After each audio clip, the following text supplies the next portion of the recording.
Hi மக்களே, இப்போ இந்த சைக்கிளில் தான் வீலிங் அடிக்க போகிறேன். அது வந்து அடிக்க போகிறேன். அது பிடிச்சிருந்தே லைக் பண்ணுங்கள், ஷேர் பண்ணுங்கள், சப்ஸ்கிரைப் பண்ணுங்கள். உங்களுக்கு இந்த வீடியோ பிடிச்சிருந்தா கமெண்ட் பண்ணிட்டு போங்க. தேங்க்யூ. இப்போ நான் ஓட்டுறேன், இதை பாருங்கள்.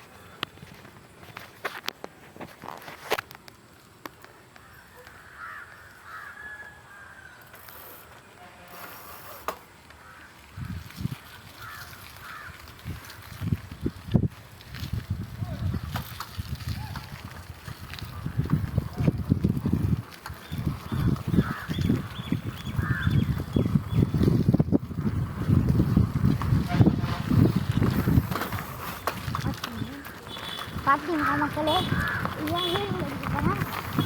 பஸ்ஸில் குறுக்க விட்டு மறிக்க போகிறோம். பார்த்துட்டே இருங்க. அதான் எங்கள் ஊருக்கு வர பஸ்ஸு ஜெயராசி. ஏய் ஊருக்கு வர கூட்டம் நாங்கள் இருக்க போகிறோமே. ஏய் பார்த்தீங்களா, வீடுலாம் விட்டு ஓட்டுறோம். வேணாம் திருப்பி பாருங்க, இதான் எங்கள் ஏரி. ஐயோ இங்கே பாருங்க, நாங்கள்